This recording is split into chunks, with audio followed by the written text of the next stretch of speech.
네, 아름다운 찬미 감사드립니다. 자, 모세 생애를 계속 우리가 살펴보고 있습니다. 하나님께서 택한 모세, 그리고 모세를 통해서 하나님은 이스라엘 백성들을 애굽에서 구원하시고 싶은 계획을 그렇게 세우셨습니다. 하나님께서 모세를 바로에게 보냈습니다. 그리고 말씀하셨어요. 내 백성을 보내라. 그들이 나에게 희생 제사를 드리면서 나를 섬길 것이다. 근데 바로가 거절했습니다. 바로가 거절하면서 여호와가 누구간데 내가 그 말을 듣겠느냐? 나는 이스라엘을 보내지 않겠다. 바로가 거절했어요. 거절할 뿐만 아니라 이스라엘 백성들을 더 괴롭혔습니다. 집까지 구해서 벽돌을 구라, 그렇게 이스라엘 백성들을 더 괴롭혔어요. 그때 하나님께서 내가 여호와다, 내가 여호와임을 그들에게 알게 할 것이다,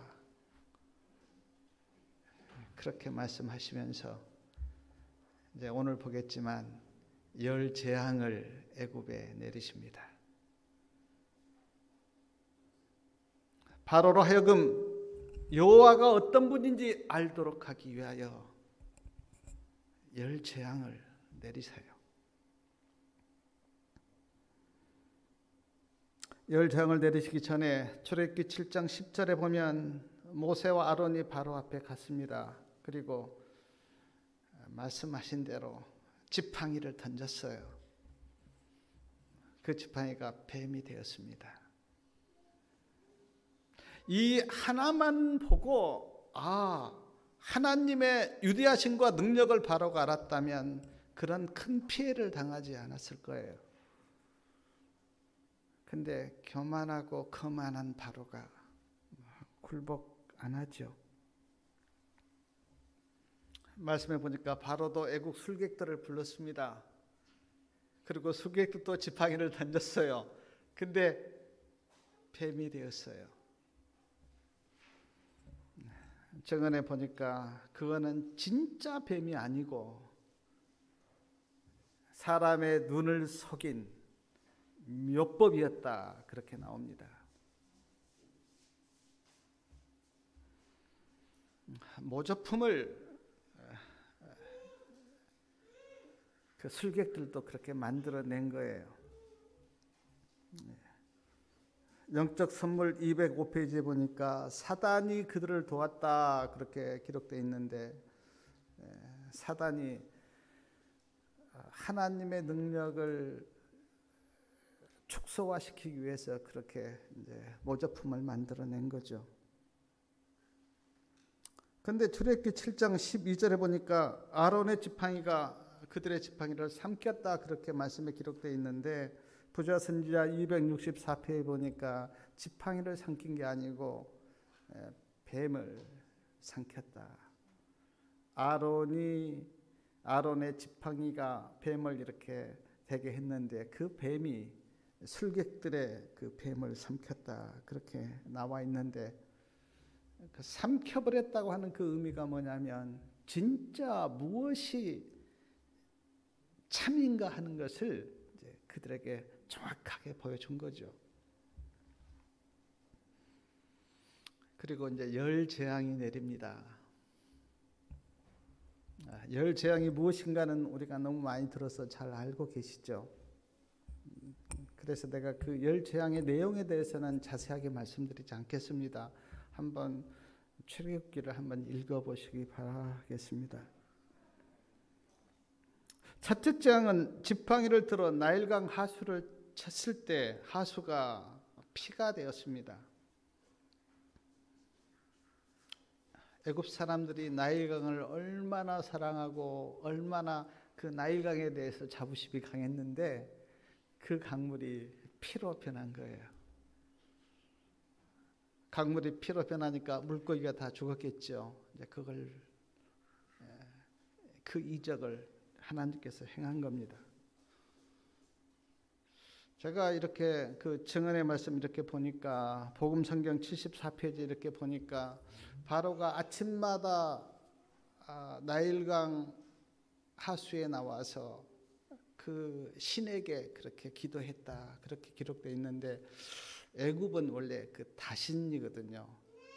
무엇이든지 막 신으로 섬기는 그런 나라였는데 나일강도 신으로 그렇게 섬겼어요. 근데 하나님께서 그 나일강 하수를 그렇게 친 겁니다. 둘째 재앙은 지팡이를 잡고 팔을 물 위에 펴니까 개구리가 올라와서 애굽 온 땅을 덮었습니다. 두 번째 재앙은 개구리 재앙이에요. 세 번째 재앙은 지팡이를 들어서 땅에 티끌을 치니까 티끌이 날리면서 뭐가 되었습니까? 이가 되었습니다. 이. 그래서 애굽에 이가 이렇게 많이 생긴 거예요. 네 번째 재앙은 파리 재앙입니다. 파리 재앙. 다섯 번째 재앙은 악질 재앙인데 짐승들이 악질로 이렇게 죽어갔습니다. 여섯째 재앙은 모세가 재를 움큼에 지고 하늘로 날렸는데 독종이 발했습니다. 일곱째 재앙은 하늘에서 뭐가 떨어졌습니까? 우박이 떨어졌어요. 그래서 그 우박에 맞아서 사람들도 죽고 농작물이 다 피해를 입었습니다. 여덟째 재앙은 메뚜기 재앙이에요. 지금 우리가 생각하는 메뚜기 그게 그런 게 아닙니다. 메뚜기가 수만 마리가 다니면서 온 채소와 농작물을 다 망치는 그런 메뚜기 재앙이에요. 메뚜기가 그 채소를 다 뜯어먹자 출애굽기 10장 7절에 보니까 신하들이 바로에게 이렇게 말을 해요. 이스라엘 사람들을 보내어 하나님을 섬기게 하십시오. 왕은 아직도 애굽이 망할 줄을 알지 못하십니까? 오죽했으면 신하들이 바로 왕에게 이런 말을 하겠습니까? 도저히 어떻게 견딜 수가 없으니까 그냥 신하들이 왕한테 이스라엘 백성 좀 보내서 애굽이 망하지 좀 않게 해달라고 그렇게 요청을 한 거예요.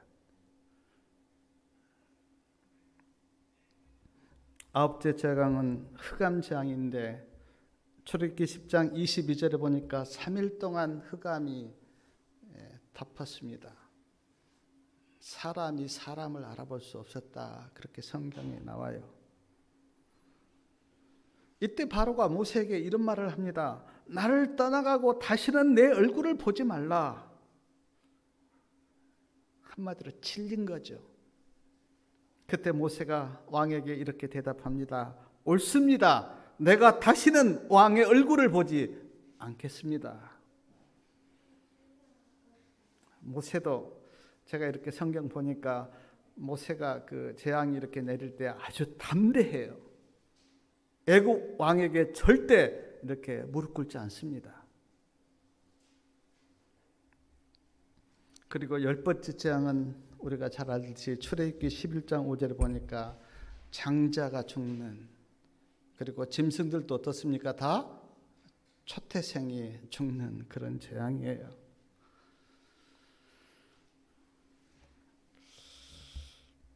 이 열정을 제가 이렇게 말씀을 묵상하면서 깨닫는 게 몇 가지 있는데 그걸 좀 이 시간에 서로 나누려고 합니다. 첫 번째는요, 하나님께서 모세와 아론을 통해서 열 재앙을 이렇게 내렸을 때 애국 술객들도 따라했어요. 몇째 재앙까지 따라했습니까? 네? 몇째 재앙까지 술객들이 따라했어요. 첫째와 둘째 재앙까지 따라했습니다. 물론 모세가 기적을 베푼 거하고 술객들이 기적을 베푼 거하고는 똑같지는 않습니다. 그들은 아주 그 인간의 눈을 속이는 마법을 부린 거예요.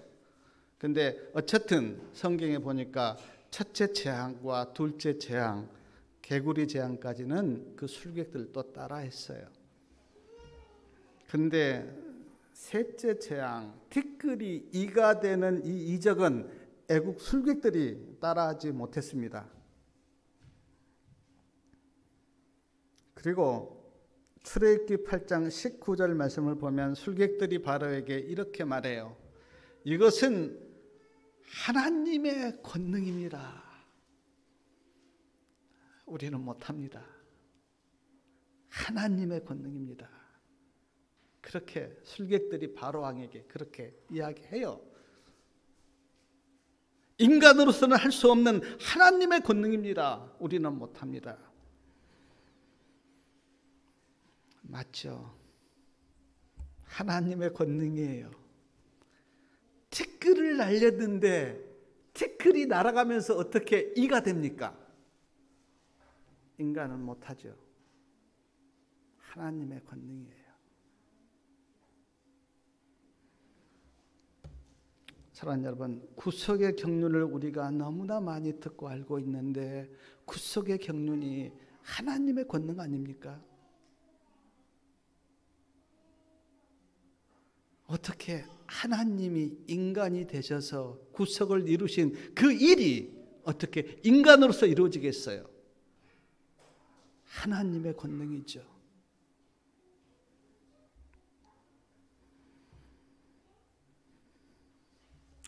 또한 열 재앙을 보면서 깨닫는 게 매 재앙을 내릴 때마다 하나님께서 모세를 통해서 하신 말씀이 있어요. 그 말씀이 뭐냐면 내 백성을 보내라. 그들이 나를 섬길 것이다. 매 재앙 때마다 이 말씀을 했어요. 보내라. 이스라엘 백성들이 나를 섬길 거다. 보냈으면 됐죠. 안 보낼 때는 재앙을 내리신 거예요. 한 번도 그냥 재앙을 내린 적이 없어요. 내 백성을 보내라. 그들이 나를 섬길 거다라고 말씀했어요. 근데 바로가 거절할 때 또 재앙을 내렸습니다. 세상 명예와 그 욕망으로 가득 찬 바로는 그게 뭐 귀에 안 들어왔겠지만 제가 볼 때는 참 바로가 멍청해요. 아니 그걸 딱 보고 그래 나는 어쩔 수 없구나라고 빨리 보냈으면 얼마나 애굽도 좋았을까요? 하나님의 의지, 하나님의 결심, 하나님의 마음이 분명히 들어있는데 내 백성 보내라. 그들이 나를 섬길 거다. 근데 바로는 깨닫지 못했죠. 하나님의 마음을 바로가 몰랐어요. 열 재앙 중에 말씀을 한번 자세히 보시면 바로가 어떻게 굴복해 가는가 한번 그 말씀을 보면 참 재밌고 흥미로워요.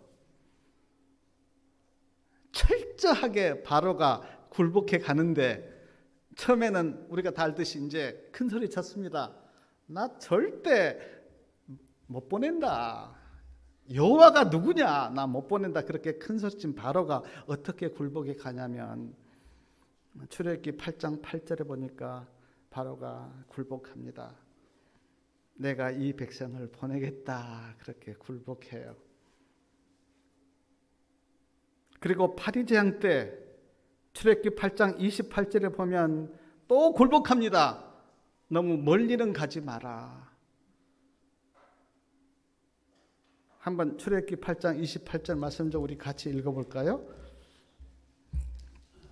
출애굽기 8장 28절이요. 바로가 가로되 내가 너희를 보내리니 너희가 너희 하나님 여호와께 광야에서 희생을 드릴 것이나 너무 멀리는 가지 말라. 너무 멀리는 가지 마라. 그리고 메뚜기 재앙 때 출애굽기 10장 10절에 보면 바로가 이렇게 굴복합니다. 남자만 가서 여호와를 섬기라. 그렇게 이야기해요. 남자만 가서 여호와를 섬기라. 그리고 암흑 재앙 때 출애굽기 10장 24절에 보면 바로가 너희는 가서 여호와를 섬기되 너희 양과 소는 두고 가라. 그렇게 이야기합니다. 그때 모세가 단호하게 거절하면서 우리는 우리의 기르는 생축 중에 한 마리도 남기고 갈 수가 없습니다. 바로를 그때 모세가 대적해요. 그리고 장자가 죽는 재앙 때 출애굽기 12장 31절과 32절에 보면 바로가 밤에 모세와 아론을 부릅니다. 그리고 이렇게 이야기해요. 너희 말대로 다 해라. 그래. 그 애굽을 떠나서 여호와를 섬기고 너희 말대로 양과 소도 다 가지고 가고. 바로가 완전히 굴복하는데 제가 두 말씀만 좀 읽어볼게요. 아까 우리가 읽었던 출애굽기 9장이요. 9장 27절. 저는 참 이 말씀 읽을 때 바로가 얼마나 하기 싫은 말씀인데 이 고백을 했을까. 출애굽기 9장 27절이요. 우리 말씀 좀 같이 읽겠습니다. 자, 바로가 사람을 보내어 모세와 아론을 불러 그들에게 이르되 이번은 내가 범죄하였노라. 여호와는 의로우시고 나와 나의 백성은 악하도다. 제가 이 고백 바로가 얼마나 하기 싫은 고백이에요. 내가 죄졌다. 여호와는 의로우시고 나와 내 백성은 악하다. 그때 하나님이 하게 하세요. 굴복시키십니다. 그리고 또 하나요. 출애굽기 10장 16절하고 17절 말씀도 제가 이런 말씀 읽을 때 마음이 통쾌한데 출애굽기 10장 16절하고 17절 같이 읽겠습니다. 바로가 모세와 아론을 급히 불러서 이르되 내가 너희 하나님 여호와와 너희에게 죄를 지었으니 청컨대 나의 죄를 이번만 용서하고 너희 하나님께 여호와께 구하여 이 죽음만을 내게서 떠나게 하라. 내가 죄졌다. 이번만 나를 용서해달라. 그 교만한 바로가 이 고백을 할 때 그 마음이 어떻겠어요? 하나님이 그렇게 굴복시키세요. 제가 이 말씀 이렇게 묵상하면서 오늘날 바로처럼 교만한 사람들 많이 있잖아요. 하나님이 어디 있느냐? 아마 그들도 마지막 이 세상에 칠재앙이 내릴 때 바로처럼 그렇게 고백할지 몰라요. 하나님, 내가 잘못했습니다. 나를 용서해달라고. 제가 앞으로 보겠지만 이 애굽에 내린 열 재앙과 계시록 16장에 나온 7재앙이 거의 비슷해요. 그리고 애굽은 세상을 표상하고요. 바로는 사탄을 표상하고 사탄의 백성들을 표상하는데 그 사탄과 사탄의 백성들이 마지막 7재앙 때 하나님 앞에 어떻게 굴복하는지를 여기에서 우리에게 보여준다고요. 그렇게 교만한 바로가 나를 용서해달라고, 내가 하나님과 너희에게 죄를 지었다고 모세와 아론 앞에 무릎 꿇는 그 바로의 모습을 보면서 참 제가 하나님을 믿는 백성으로서 마음이요 참 너무 통쾌했어요.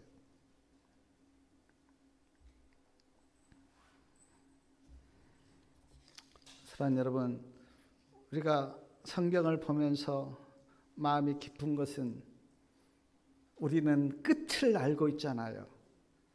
인생의 이 세상의 드라마가 어떻게 끝날 것인지를 우리는 알고 있잖아요. 하나님이 승리하시고 하나님의 백성들이 승리한다고 하는 그 끝을 우리는 보고 있잖아요.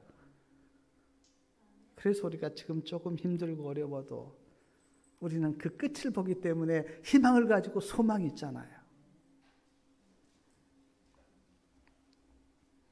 그리고 제가 10장을 이렇게 보면서 마음에 하나 또 깨닫는 게 뭐냐면, 여러 번 바로의 마음이 강팍하다, 완강하다는 말씀이 제가 안 찾겠는데 여러 번 나옵니다. 내 백성을 보내라 라고 할 때 바로가 거절할 때마다 바로의 마음이 강팍하다, 또 완강하다, 그런 말씀이 나오는데, 그러나 한 말씀 좀 우리가 깊이 생각할 말씀이 뭐냐면,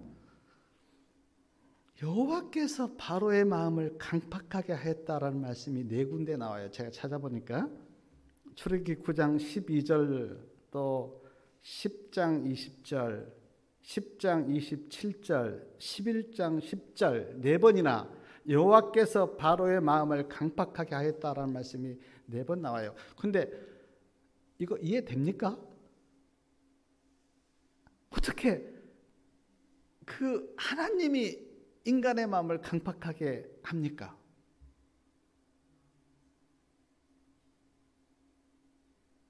근데요, 제가 이 말씀 이렇게 보고 묵상할 때 제 마음속에 깨달아진 게 하나 있어요. 하나님께서 말씀합니다. 내 백성을 보내라.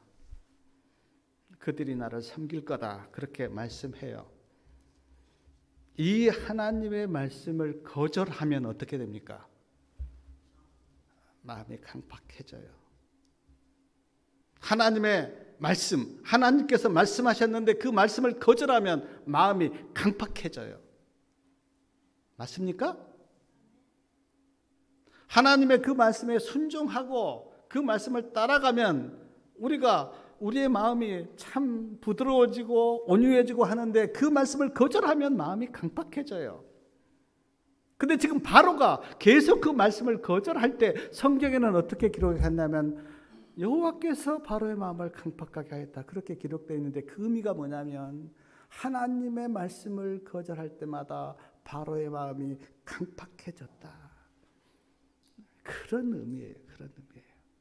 하나님이 실제적으로 강팍하게 한 게 아니고, 하나님께서 말씀하셨는데 그 말씀을 바로가 거절할 때 바로의 마음이 점점 굳어진 거예요. 성경에 보니까 우리 마음이 굳어지면 양심이 뭐 맞는다 그럽니까?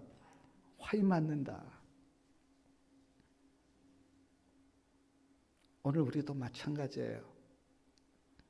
하나님께서 말씀하셨는데 그 하나님의 말씀을 거절하면요, 내 마음이 점점점 굳어져요. 그리고 정말 많이 굳어지면 성령이 어떻게 할 수 없을 정도로 그 마음이 굳어질 때, 그거를 우리가 짐승의 표가 그에게 찍힌다, 그렇게 말할 수도 있어요.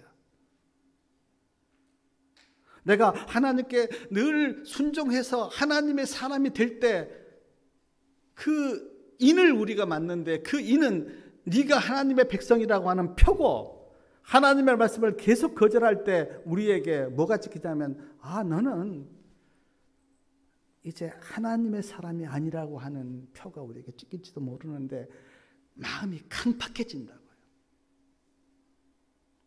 저는 이렇게 봐요. 한때 신앙을 참 잘했어요. 근데 그 사람이 하나님을 떠나서 자기 나름대로 이렇게 세상에 파묻혀 사는 그 모습을 보고 어느 날 만났는데, 그 사람의 마음이 너무 강팍한 거예요.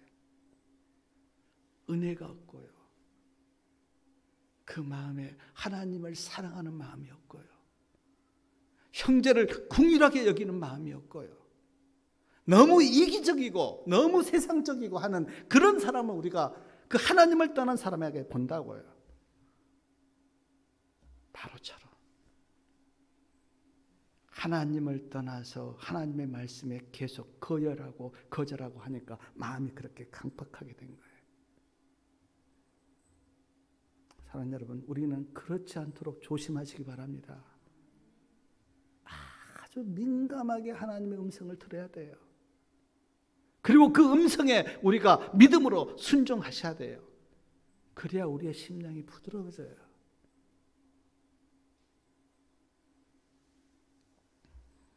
또 하나 제가 열재앙을 이렇게 보면서 마음속에 깊이 깨닫는 게 뭐냐면, 하나님은 재앙 가운데서도 누구를 구별하셨습니까? 이스라엘 백성들을 구별하셨어요. 제가 몇 말씀 이렇게 같이 한번 읽어보겠습니다. 출애굽기 8장 22절하고 23절 말씀 좀 우리 같이 읽겠습니다. 출애굽기 8장 넷째 재앙 때인데 이렇게 말씀하셨어요. 8장 22절하고 23절. 그날에 내가 내 백성에 거하는 고센 땅을 구별하여 그곳에는 파리떼가 없게 하리니 이는 말미암아 나는 세상 중에 여호와인 줄 내가 알게 될 것이라. 내가 내 백성과 네 백성 사이에 구별을 두리니 내일 이 표정이 있으리라 하셨다 하라 하시고, 구별하셨어요. 구별. 고센 땅을 구별하고요, 하나님의 백성과 애굽 백성을 하나님께서 구별하셨어요. 재앙 중에. 그리고 그 표적을 분명하게 보게 하셨어요. 자, 출애굽기 9장 6절 말씀 좀 우리 또 같이 보겠습니다. 자, 출애굽기 9장 6절 우리 같이 좀 읽겠습니다. 이튿날에 여호와께서 이 일을 행하시니 애굽의 모든 생축은 죽었으나 이스라엘 자손의 생축은 하나도 죽지 아니한지라. 구별하셨다고요, 하나님이. 애굽과 이스라엘 백성을. 출애굽기 9장 25절하고 26절 같이 좀 읽겠습니다. 출애굽기 9장 26절, 25절하고 26절이요. 우박이 애굽 온 땅에서 사람과 짐승에 물어나고 무릎 밭에 있는 것을 쳤으며 우박이 또 밭의 모든 채소를 치고 들의 모든 나무를 꺾었으되 이스라엘 자손에 거한 고센 땅에는 우박이 없었더라. 우박이 모든 채소와 뭡니까? 나무 이런 거를 다 꺾어버리고 쳤는데 고센 땅에는 우박이 없었다. 구별하셨다고요, 하나님이. 재앙 중에서. 출애굽기 10장 22절하고 23절 말씀 좀 우리 또 같이 한번 읽겠습니다. 출애굽기 10장 22절하고 23절. 모세가 하늘을 향하여 손을 들매 캄캄한 흑암이 3일 동안 애굽 온 땅에 있어서 그동안은 사람이 서로 볼 수 없으며 자기 처소에서 일어난 자가 없으되 이스라엘 자손이 거하는 곳에는 광명이 있었더라. 애굽 사람이 거하는 것은 캄캄해서 볼 수가 없는데 이스라엘 백성 사이에는 광명이. 구별하셨어요. 왜 이렇게 구별하셨는가? 제가 부조와 선지자 271페이지에 보니까 구별하신 이유가 뭐냐면 하나님께서 이스라엘 백성들을 보호하고 있다고 하는 것을 보게 하기 위해서. 아, 하나님이 이스라엘 백성들을 보호하고 계시는구나. 그것을 바로와 애굽 사람들이 보도록 하기 위해서 구별하셨다. 그렇게 부조와 선지자 271페이지에 나와요. 하나님이 그들과 함께 하고 계시는구나. 하나님이 이스라엘 백성들을 보호하시는구나. 제가 이 말씀 이렇게 묵상하면서 제가 마음속에 소망을 갖는 게 뭐냐면 우리도 세상 사람들이 우리를 보면서 저 사람들은 하나님이 보호하고 계셔. 하나님이 지키시고 계셔. 라고 우리도 그렇게 보인다면 하나님께 얼마나 영광이 되며 우리에게도 얼마나 기쁨이 될까. 하나님이 저 백성들을 지키시고 계셔. 지금 증언에 그랬잖아요. 왜 그렇게 구별하셨는가? 하나님이 그들을 보호하고 있다고 하는 것을 바로에게 보여주기 위해서. 그러려면요, 우리 성도님들이 하나님 안에 거하시고 하나님께 신실하셔야 돼요. 그러면 하나님이 우리를 지키세요. 그리고 보호하신다고요. 그리고 하나님이 우리를 보호하신다고 하는 것을 세상 사람들이 할 때 정말 물론 우리가 7재앙 때 보호를 받겠죠. 그러나 지금도 우리가 하나님 안에 거하고 신실하게 우리가 말씀을 쫓아서 살면 하나님 우리를 보호하실 거고, 그리고 세상 사람들이 알 거 아니겠어요? 아, 저 사람은 하나님이 보호하고 계셔. 얼마나 큰 축복입니까? 물론 우리가 신실하게 믿어도 고난이 없는 건 아닙니다. 사도 바울이 그렇게 신실하게 믿었지만 고난 받았어요. 그러나 사도 바울이 고난 받은 것은 예수님을 증거하기 위해서 그렇게 고난 받은 거 아닙니까? 복음 전하다가. 우리가 정말 신실하게 하나님 안에 있고 믿음으로 살면 믿습니다. 하나님이 우리를 지키실 것을.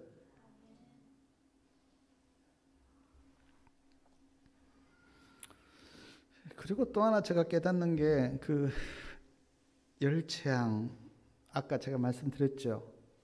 저기 계시록 16장에 나온 7재앙과 거의 비슷하다 그렇게 말씀을 드렸는데, 제가 좀 구체적으로 말씀을 드려볼게요. 애굽에 내린 10재앙 중에 5째 재앙과 6째 재앙이 악질과 독종인데, 7재앙 중에 첫째 재앙이 악하고 독한 헌대입니다. 비슷해요. 독종이나 악질이나 악하고 독한 헌대나 비슷한 거예요.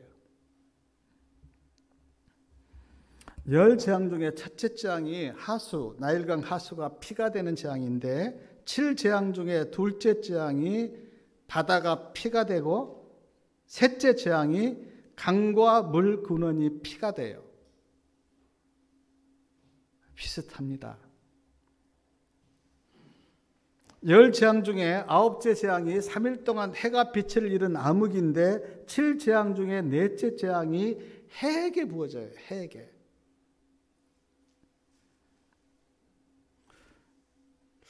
열째 재앙이 장자가 죽는 재앙인데, 이때 증언해 보니까 바로 왕의 장자도 죽었다 그렇게 나오는데, 7재앙 중에 5째 재앙이 짐승의 보좌 위에 부어집니다.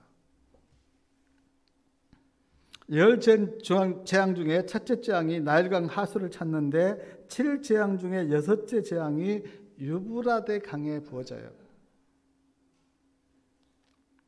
그리고 부자선지자 266페이지 보니까 죽은 시체가 썩어 공기를 더럽혔다 그렇게 기록되어 있는데, 7재앙 중에 7째 재앙이 공기에게 부어집니다. 공기를 더럽게 하는. 그래서 이 두 재앙이 비슷해요. 그리고 10재앙 중에 7째 재앙이 우박재앙인데, 계시록 16장 21절 한번 말씀 좀 찾아보십시오. 아까 제가 우박재앙에 대해서 말씀드렸는데, 계시록 16장 21절에 우리가 많이 들어서 잘 아는 말씀인데, 계시록 16장 21절, 자, 말씀 같이 읽겠습니다. 중수는 무게를 가리키거든요. 무게가 한 달란트나 되는 큰 우박이 하늘로부터 사람에게 내림에, 사람들이 그 박제로 인하여 하나님을 해방하니 그 재앙이 심히 큼이라. 한 달란트나 되는 우박. 한 달란트가 몇 킬로그램인지 아십니까? 30 몇 킬로예요. 30 몇 킬로.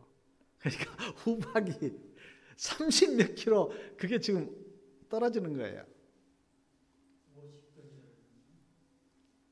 예. 그러니까 30 한 4킬로 이렇게 되는데, 그러니까 이 마지막 때도 우박 재앙이 있고, 애굽에 내리는 10재앙 중에도 우박이 있는데, 하나님께서 이 우박을 그렇게 사용하시죠. 10재앙 중에 개구리가 나오잖아요. 개구리 재앙. 근데 계시록 16장 13절에 보니까 7재앙에도 이런 말씀이 있습니다. 개구리 같은 새 더러운 영이란 말이 나와요. 다시 말씀드리지만 애굽은 세상을 표상하고요, 애굽에 내린 10재앙은 마지막 이 세상에 내릴 하나님의 심판 7재앙을 표상한다 그렇게 볼 수 있습니다. 성경 역사는 반복돼요.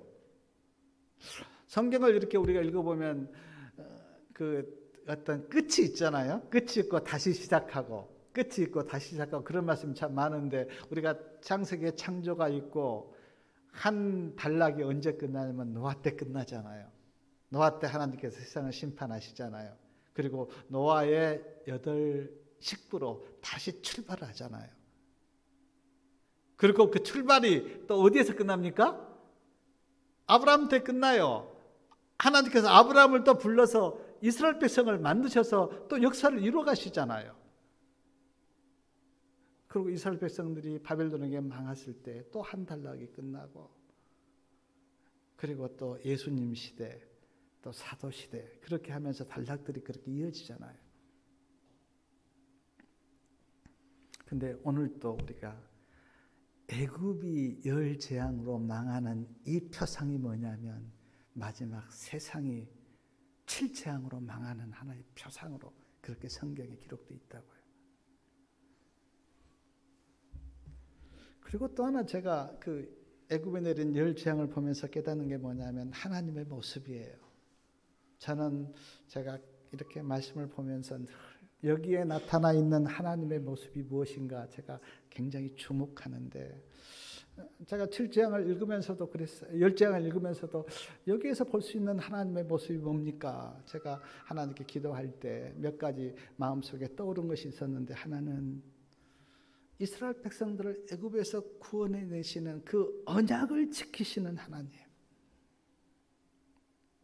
언약을 지키시는 하나님, 그리고 재앙 중에서도 이스라엘 백성들을 지키시고 보호하시는 그 하나님의 모습. 그러면서 제 마음속에 그래, 내가 하나님 안에 있다면 하나님이 나도 지키실 거다, 그런 믿음이 내 마음에 생기니까 얼마나 담대해지는지. 이스라엘 백성들을 보호하시고 지키시는 하나님, 결코 포기하지 않고 하나님의 뜻을 이루시는 그 하나님의 위대하심, 그것도 제가 그 하나님의 모습을 볼 수가 있고요. 그리고 여호와 되심의 놀라운 그 능력을 보여주시는 하나님, 너무너무 감사했어요. 내가 믿는 그 하나님이 어떤 분인가를 말씀 속에서 확인하면서 마음속에 기쁨과 감사가 넘쳐요. 정말 내가 하나님을 믿는 것, 이 믿음이 얼마나 기쁘고 감사한지. 찬송이 터지고 기도가 나오고, 하나님 감사합니다. 내가 세상 사람보다 더 지혜가 많아서가 아니고 전적인 하나님의 은혜, 내가 주님을 믿게 된 것이 하나님의 은혜입니다. 감사합니다. 하나님의 위대하심과 하나님의 전능하심과 그 언약을 지키시는 그 하나님, 그리고 그 이스라엘 백성들을 보호하시는 그 하나님의 모습 속에서 내가 믿는 하나님에 대한 그 은혜, 감사. 하나님 감사합니다. 우리 성도님들 한번 이 출애굽기, 특히 이제 오늘 우리가 말씀을 듣는 이 열 재앙을 한번 읽어보시고, 그 속에서 하나님의 위대하심과 그 하나님의 전능하심을 한번 발견하시고 하나님을 찬양하시기 바랍니다. 주 안에 있는 나에게, 우리가 찬미 알잖아요. 그 찬미를 제가 막 불렀어요. 주 안에 있는 게 얼마나 감사하고 기쁜지 주님 감사합니다. 주님을 찬양합니다. 주님 안에 있는 나의 어떤 그게 너무너무 은혜로 이렇게 다가왔기 때문에. 그리고 제가 그 열 재앙 이렇게 말씀을 드렸듯이 거기에서 이스라엘 백성들을 어떻게 지키시고 보호하셨는지, 그리고 하나님의 심판이 마지막 어떻게 내리는지를 마음속에 기억하시고 신실하게 하나님을 믿기를 바랍니다. 더욱더 신실하게. 우리의 믿음이 결코 하나의 어떤, 우리가 지금 그냥 침묵 단체가 아니잖아요. 오늘 우리가 조사심판에도 배웠지, 하나님은 분명히 조사하신다고요. 네 믿음이 사실인가 거짓인가. 하나님의 심판은 1%의 착오도 없다고요. 정확하세요. 믿는 자는 구원받을 거고 믿지 않는 자는 구원받지 못할 겁니다. 우리의 모든 생애를 통해서 하나님은 정확하게 구별하세요. 네가 진짜 하나님의 백성인가? 아니면 형식적인 그런 믿음을 가지고 있는가? 우리는 진실돼야 돼요. 하나님 앞에서. 하나님이 가장 원하신 건 물론 우리가 뭐 이렇게 좀 막 뭘 잘하고 그런 것도 물론 기뻐하시지만 그보다 더 하나님께서 기뻐하신 게 뭐냐면 진실한가. 어떤 분이 이런 말 하셨어요. 우리가 구원받는 것은 뭘 잘해서 구원받는 게 아니고 하나님 앞에 진실하게 회개하면 구원받아요. 그러나 진실되지 못하면 그 사람에게는 소망이 없어요. 사랑하는 여러분, 오늘 이 말씀을 우리가 보면서 하나님의 위대하심과 내가 하나님 앞에 어떻게 서 있는지 자신을 깊이 돌아보고 우리의 신앙이 진실되고 또 우리의 신앙이 정말 순수해서 하나님께 간합되는 그런 은혜가 있기를 바라면서 말씀을 마치겠습니다.